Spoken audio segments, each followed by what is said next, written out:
Assalamualaikum warahmatullahi wabarakatuh. Salam sejahtera untuk kita semua. Perkenalkan, nama saya Dr. Maimana SHMH. Saya mengajar mata kuliah Hukum Konstitusi di semester 4 yang merupakan mata kuliah wajib untuk mahasiswa Fakultas Hukum. Dalam kesempatan ini saya akan menyampaikan RTS mata kuliah Hukum Konstitusi. Adapun capaian pembelajaran dari program studi Hukum Konstitusi adalah yang pertama, berkontribusi dalam peningkatan mutu kehidupan bermasyarakat, berbangsa, dan bernegara, kemajuan peradaban berdasarkan Pancasila. Kemudian yang kedua adalah berperan sebagai warga negara yang bangga dan cinta terhadap tanah air, memiliki nasionalisme, serta rasa tanggung jawab pada bangsa dan negara. Selanjutnya, mampu menafsirkan aspek teoritis dan aspek normatif dalam segala bidang hukum. Mampu mengambil keputusan dalam konteks menyelesaikan pengembangan ilmu pengetahuan dan teknologi. Kemudian mampu menganalisis, mensistematis, dan mengevaluasi peraturan-peraturan di bidang hukum.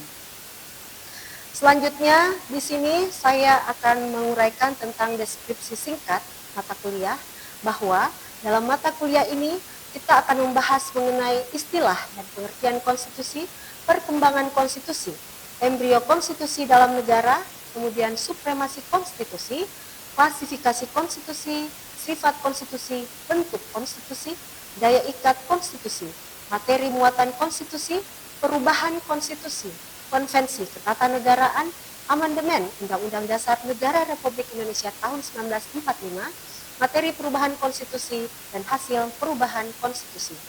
Nah, adapun materi pembelajaran ataupun pokok bahasan yang akan dibahas dalam mata kuliah ini, yang pertama adalah istilah dan pengertian konstitusi. Yang kedua, perkembangan konstitusi, kemudian embrio konstitusi dalam bernegara, kemudian yang keempat, supremasi konstitusi, kemudian ada klasifikasi konstitusi, selanjutnya ada sifat dan bentuk konstitusi, kemudian ada daya ikat konstitusi, selanjutnya ada materi muatan konstitusi, kemudian ada perubahan konstitusi, kemudian ada amandemen Undang-Undang Dasar Negara Republik Indonesia tahun 1945, selanjutnya ada pengujian undang-undang dalam sistem konstitusi, dan terakhir konsep dan metode penafsiran konstitusi. Selanjutnya, buku referensi yang saya gunakan di dalam mata kuliah ini, yang pertama adalah yang ditulis oleh Anom Surya Putra, Hukum Konstitusi Masa Transisi, Semiotika, Psikoanalisis, dan Kritik Ideologi, Nuansa Cendekia, Bandung, tahun 2003. Kemudian ada Jimli Asidik, Konstitusi dan Konstitusionalisme Indonesia, Sinar Grafika, Jakarta, tahun 2010. Kemudian ada Elidar Haidir, Hukum dan Teori Konstitusi, Kreasi Total Media Yogyakarta, tahun 2007. Kemudian ada C.F. Strong, Konstitusi-Konstitusi Politik Modern, Kajian tentang sejarah dan bentuk-bentuk konstitusi dunia. Cetakan pertama, terjemahan SPA Teamwork, penerbit Nuansa dengan penerbit Nusa Media Bandung 2004. Selanjutnya ada buku Valina Singka Subekti, menyusun konstitusi transisi, pergulatan kepentingan dan pemikiran dalam proses perubahan Undang-Undang Dasar. Tahun 1945, PT Raja Grafindo Persada, Jakarta 2008. Selanjutnya ada Astin Rianto, Teori Negara Kesatuan, Biar Prindo Bandung 2006. Selanjutnya ada Bagir Manan, Perkembangan Undang-Undang Dasar 1945, Fakultas Hukum UII Press Yogyakarta 2004. Kemudian ada Hairul Anwar, Konstitusi dan Kelembagaan Negara, PT Novino Pustaka Mandiri Jakarta tahun 2001. Kemudian ada Denny Indrayana, Amandemen Undang-Undang Dasar 1945 antara mitos dan pembongkaran, PT Nisan Pustaka Bandung 2007. Kemudian ada Hendarmin Rana Direksa, Dinamika Konstitusi Indonesia, PT Fokus Utama Bandung 1997. Terakhir ada Hendarmin Rana Direksa, Arsitektur Konstitusi Demokratik, PT Fokus Utama Bandung 2007.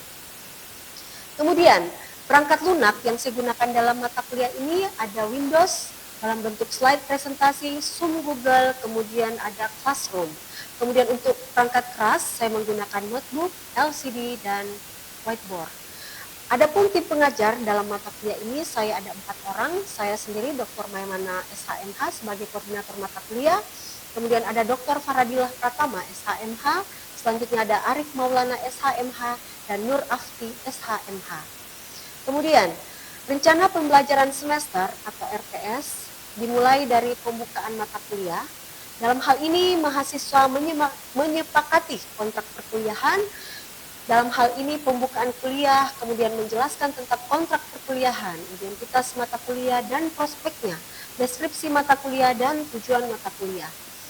Kemudian, mata kuliah ini merupakan materi pembelajaran dimulai dengan perkenalan, kemudian ada kuliah interaktif, selanjutnya ada tatap muka sebanyak 2x2 dikali 50 menit, kemudian ada belajar tugas, kemudian ada juga belajar mandiri.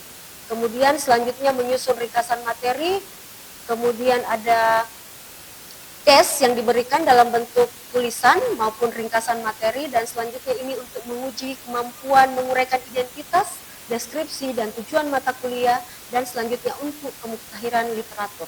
Terakhir ada sebagai bobot penilaian merupakan evaluasi akhir. Kemudian selanjutnya, mahasiswa mampu menjabarkan peristilahan konstitusi. Nah, dalam hal ini kita akan mempelajari tentang istilah dan pengertian konstitusi, dalam hal ini istilah kuno dan istilah modern. Pengertian, asal kata, arti semantik, arti sosiologis, yuridis, dan teoritis.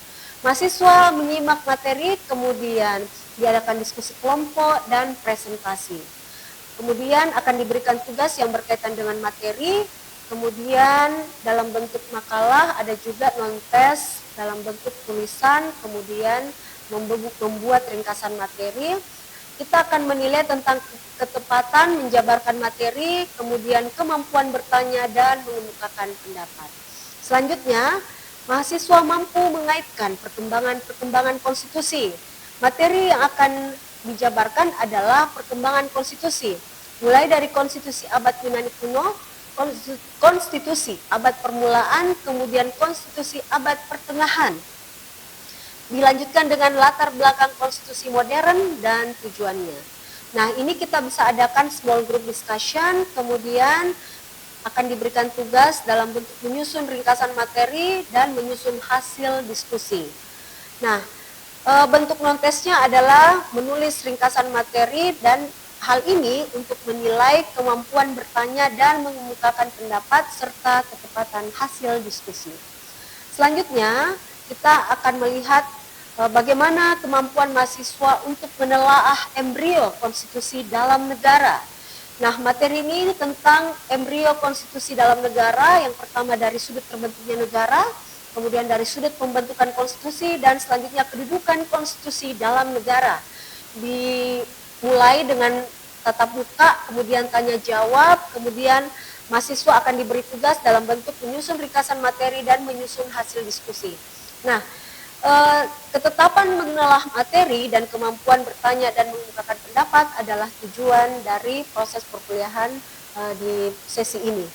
Kemudian selanjutnya, mahasiswa mampu menganalisis tentang supremasi konstitusi. Materi ini akan membahas tentang arti supremasi, aspek yuridis, moral, dan filosofis. Nah, mahasiswa perannya adalah menyimak, kemudian melaksanakan diskusi, kemudian kita akan menilai tentang ketepatan menganalisis materi, kemampuan bertanya dan mengemukakan pendapat, kedisiplinan, serta sopan santun. Kemudian di pertemuan ke-6 kita akan membahas tentang mahasiswa membahas tentang perbedaan klasifikasi konstitusi dalam hal pengertian, kemudian konstitusi yang digunakan baik di negara kuno, kemudian di negara modern. Di sini mahasiswa akan dinilai kemampuannya dalam berinteraksi dengan teman diskusi dan kemampuannya bertanya dan mengemukakan pendapat. Selanjutnya, mahasiswa mampu membedakan sifat atas bentuk konstitusi. Dalam hal ini, sifat konstitusi dimulai dari pengertian, kemudian ada konstitusi rigid, konstitusi fleksibel, kelebihan dan kekurangannya. Kemudian bentuk konstitusi terdiri dari pengertian, konstitusi tertulis, konstitusi tidak tertulis, kelebihan dan kekurangannya. Kemudian kuliah ini akan disajikan dalam bentuk kuliah interaktif atau small group discussion, kemudian menyusun ringkasan materi, menyusun hasil diskusi kelompok adalah tugas yang akan diberikan kepada mahasiswa. Nah, tujuannya adalah untuk menilai ketepatan membedakan materi, keaktifan dalam kelas dan diskusi, kemudian ketepatan hasil diskusi, kemampuan berinteraksi dengan teman diskusi, dan memberikan penjelasan kepada kelompok. Kemudian akan diadakan ujian tengah semester, selanjutnya dilanjutkan lagi di materi daya ikat konstitusi terkait tentang pengertian aspek hukum, aspek politik, aspek moral. Nah, dalam hal ini mahasiswa mampu menghubungkan daya ikat konstitusi. Kemudian tugas yang akan diberikan kepada mahasiswa adalah dalam bentuk makalah dan presentase. Kemudian hal ini akan disajikan dalam bentuk kuliah interaktif dan active learning. Tujuannya adalah untuk menguji kemampuan menghubungkan materi dan kemampuan mahasiswa serta berkomunikasi dalam mengemukakan pendapat. Nah, selanjutnya di pertemuan ke-10 kita akan melihat kemampuan mahasiswa dalam menganalisis materi terkait muatan konstitusi. Materi muatan konstitusi itu terdiri dari pengertian, berbagai pandangan, dan materi konstitusi yang baik. Nah, kuliah ini akan disajikan dalam bentuk interaktif dan active learning. Kemudian kita akan memberikan tugas makalah kepada mahasiswa dan untuk menilai ketepatan menganalisis materi dan kemampuan menyatakan pendapat adalah tujuan daripada materi pertemuan kali ini. Kemudian selanjutnya di pertemuan 11 dan 12 kita akan memberikan materi terkait amandemen Undang-Undang Dasar 1945. Tujuannya agar mahasiswa mampu menganalisis perubahan konstitusi. Nah, amandemen ini materinya berisi antara lain tentang pengertian, kemudian alasan perubahan, kesepakatan dasar, kemudian tujuan perubahan. Bentuk kuliahnya dalam hal menyimak diskusi kelompok dan tujuannya adalah untuk menguji ketepatan menganalisis materi, kemampuan bertanya dan mengemukakan pendapat dari mahasiswa itu sendiri. Selanjutnya di pertemuan ke-13 kita akan melihat kemampuan mahasiswa terkait materi perubahan Undang-Undang Dasar 1945, mulai dari perubahan pertama Undang-Undang Dasar 1945, selanjutnya perubahan kedua, perubahan ketiga, perubahan keempat. Kita akan melihat kelebihan dan kekurangan dalam lebih satu dekade pelaksanaan dan kebutuhan perubahan konstitusi berikutnya. Dalam hal ini, mahasiswa diharapkan mampu mengidentifikasi materi dan perubahan konstitusi. Kuliah disajikan dalam bentuk interaktif serta small discussion group. Kemudian ini untuk menguji ketepatan menganalisis materi, kemampuan bertanya dan mengemukakan pendapat. Nah, di pertemuan selanjutnya mahasiswa akan diberi materi tentang pranata pengujian undang-undang dalam sistem konstitusi. Dalam hal ini terkait konsep pengujian undang-undang, sejarah dan perkembangan, pengujian undang-undang, kemudian wewenang pengujian, dan terakhir model putusan pengujian undang-undang. Diharapkan mahasiswa mampu menganalisis pranata pengujian undang-undang dalam sistem konstitusi. Nah, kita akan memberikan tugas yang dalam bentuk makalah, tujuannya untuk mengidentifikasi kemampuan mahasiswa dalam menyerap materi kuliah, kemudian kemampuan bekerja sama dengan teman di dalam ruang kelas, dan kemampuan bertanya dan mengemukakan pendapat. Selanjutnya di pertemuan terakhir kita akan memberikan materi tentang konsep dan metode penafsiran konstitusi. Dalam hal ini terkait penafsiran hukum, kemudian metode penafsiran hukum, penafsiran konstitusi, dan metode penafsiran konstitusi dalam putusan Mahkamah Konstitusi. Dalam hal ini mahasiswa akan dinilai tentang ketetapan memilih metode, kemudian kemampuan membangun argumentasi, ketepatan dalam hasil analisis kasus, dan kemampuan bertanya dan mengemukakan pendapat. Terakhir, saya akan memberikan ujian akhir semester bagi mahasiswa yang telah mengikuti seluruh proses perkuliahan dan telah mengerjakan tugas-tugas yang diberikan oleh dosen dalam tim mata kuliah Hukum Konstitusi. Jadi demikian yang bisa saya sampaikan terkait dengan RTS mata kuliah Hukum Konstitusi. Lebih dan kurangnya mohon dimaafkan. Terima kasih atas perhatiannya. Wabillahi taufiq wal hidayah. Wassalamualaikum warahmatullahi wabarakatuh.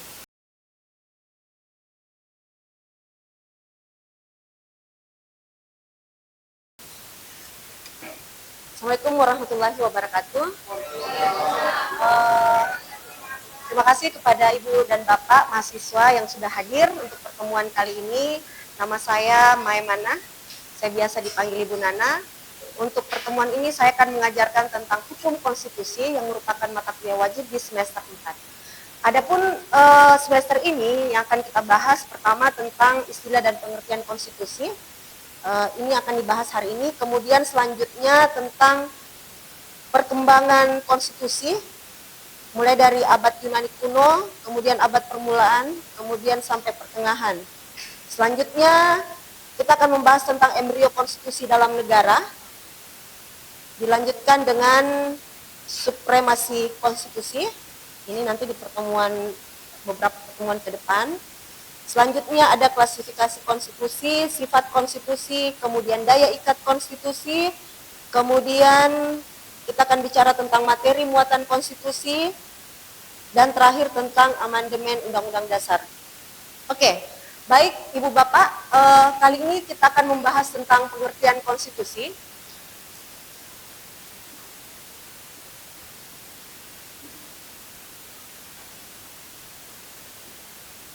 Kalau kita bicara istilah, konstitusi itu berasal dari bahasa Prancis, constitua. Constitua itu artinya membangun atau membentuk. Ini bahasa Prancis. Nah, apa yang dibangun atau yang dibentuk? Yang dibangun atau yang dibentuk itu adalah negara. Oke? Nah, kemudian kalau kita melihat istilah bahasa Inggris, constitute, hampir sama, constitute itu juga sama, membuat. Nah, apa yang dibuat? Yang dibuat adalah dasar-dasar negara. Sementara, kalau kita mengambil istilah dari bahasa Belanda, biasa kita dengar istilah grondwet. Grondwet adalah undang-undang dasar. Oke? Nah, kalau kita bicara tentang Indonesia, maka Indonesia tidak menggunakan istilah grondwet, tidak menggunakan istilah konstitua, tidak menggunakan istilah konstitut, tapi menggunakan istilah undang-undang dasar. Kenapa? Karena kita adalah jajahan Belanda. Berdasarkan asas konkordansi, undang-undang yang digunakan di negara penjajah juga digunakan di negara jajahan. Oleh karena kita adalah negara jajahan Belanda, maka kita menggunakan istilah undang-undang dasar. Nah, konstitusi sendiri di Indonesia dimaknai sebagai hukum tertinggi yang menganut seluruh aturan tertulis maupun tidak tertulis, yaitu Undang-Undang Dasar Negara Republik Indonesia tahun 1945. Dipaham ya? Oke. Selanjutnya, saya masuk. Konstitusi itu merupakan kajian inti dalam ilmu hukum, khususnya hukum tata negara.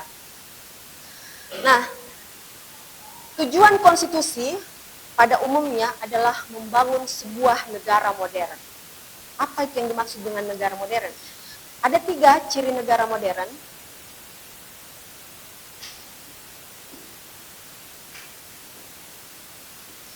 Yang pertama, dia adalah negara hukum. Yang kedua, dia adalah negara demokrasi.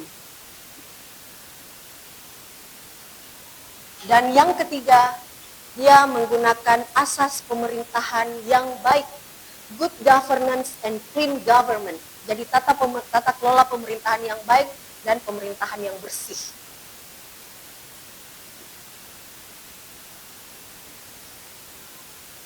Nah, mari kita lihat satu persatu. Kalau negara hukum, di sini harus ada 4 hal. Oke? Yang pertama adalah judicial control. Kemudian ada asas legalitas.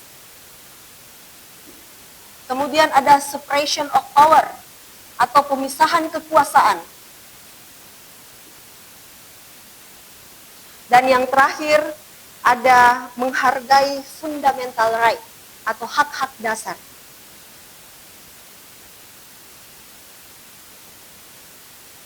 Sebentar saya jelaskan apa yang dimaksud ini semua. Tapi secara garis besar kita lihat dulu bagaimana dengan negara demokrasi. Kalau negara demokrasi ada dua hal yang penting. Yang pertama adalah freedom atau kemerdekaan.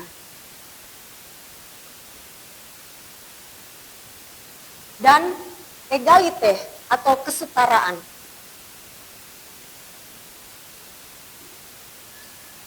Dan yang terakhir ada good governance. Tata kelola pemerintahan yang baik ini bisa diwujudkan ketika negara hukum bisa tercapai ditambah dengan negara demokrasi.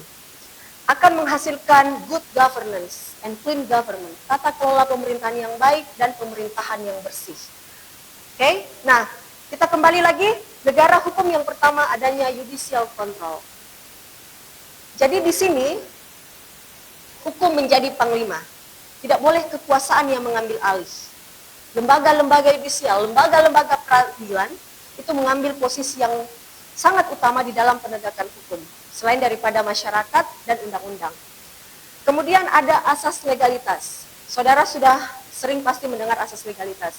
Nullum delictum, nulla poena sine previa legi poenali, bahwa tidak boleh diberlakukan suatu aturan jika tidak diatur sebelumnya di dalam undang-undang.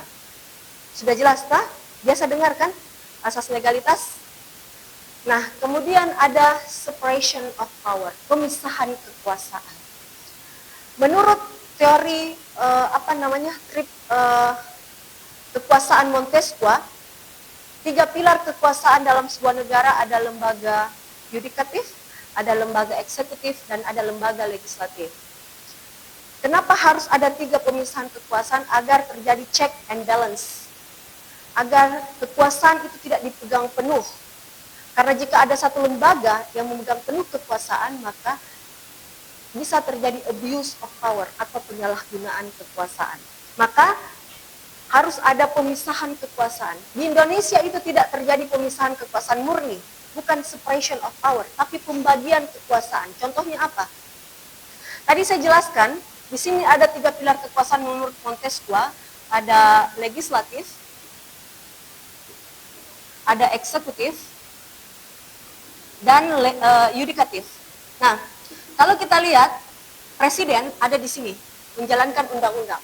Tapi tahukah saudara, di dalam konstitusi kita, presiden juga berhak mengeluarkan rancangan undang-undang. Sementara, rancangan undang-undang itu masuk dalam proses legislasi, artinya dia masuk ranah legislatif.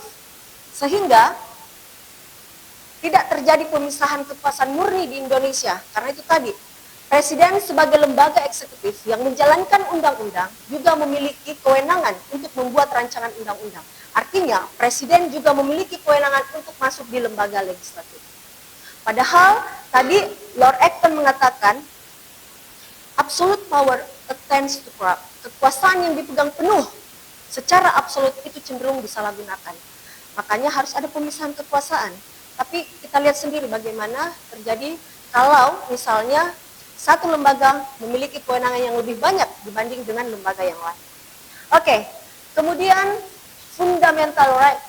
Kalau kita lihat Undang-Undang Dasar Negara Republik Indonesia tahun 1945, di dalam bab 10 pasal 28A hingga 28J itu menerangkan tentang hak konstitusi setiap warga negara. Hak-hak dasar, misalnya hak hidup, hak untuk mendapat pendidikan yang layak, hak untuk mendapatkan pekerjaan, hak untuk mendapatkan perumahan, kesehatan, dan seterusnya. Itu merupakan hak-hak dasar.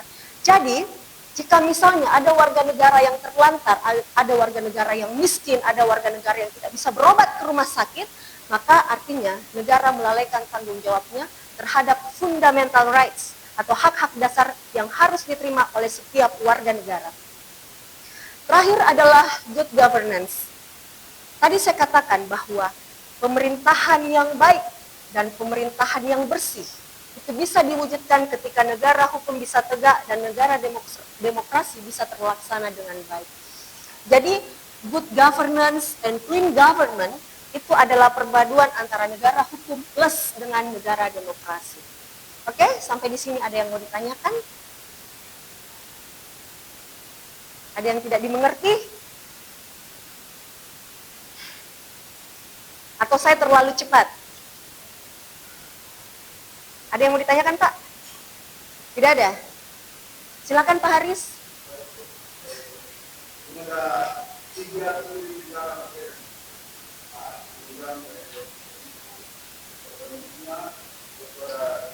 Mana ini ada tiga kewenangan. Kewenangan legalitas yaitu kewenangan yang berada di DPR, kemudian eksekutif kewenangan yang berada di pemerintahan, dan yudikatif yang mana di sini ada komisi wisata. Pertanyaan saya begini Bu, ini kan yang mengatur perundang-undangan itu berada di legislator yang mana dalam hal ini DPR. Kemudian eksekutif adalah mengeksekusi apa yang telah diundang-undangkan di DPR. Pertanyaan saya, apa kaitannya dengan Kepres? Kepres ini kan keputusan presiden yang dibuat oleh presiden yang diberlakukan hampir setara dengan undang-undang. Maksud saya, di mana fungsinya legislatif ini ketika presiden mengeluarkan Kepres? Oke, baik. Sebelum saya jawab itu, Pak Haris, saya jelaskan ada namanya hierarki peraturan perundang-undangan.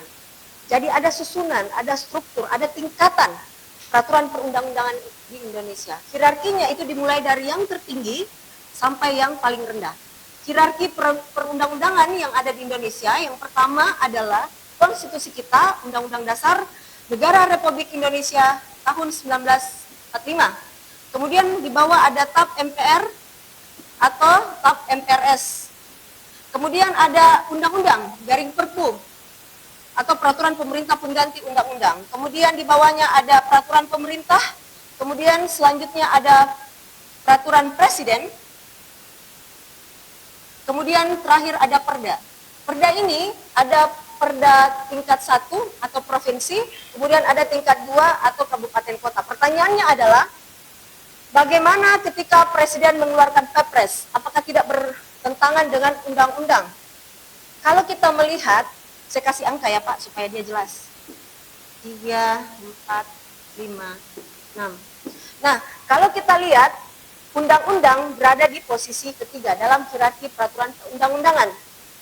Kemudian, peraturan presiden berada di posisi kelima dalam hierarki peraturan perundang-undangan. Maka berlaku asas, apa? Lex superior derogat lex inferior, bahwa hukum yang lebih tinggi mengesampingkan aturan hukum yang lebih rendah. Jadi karena undang-undang lebih tinggi, maka dia akan mengesampingkan Perpres. Begitu Pak.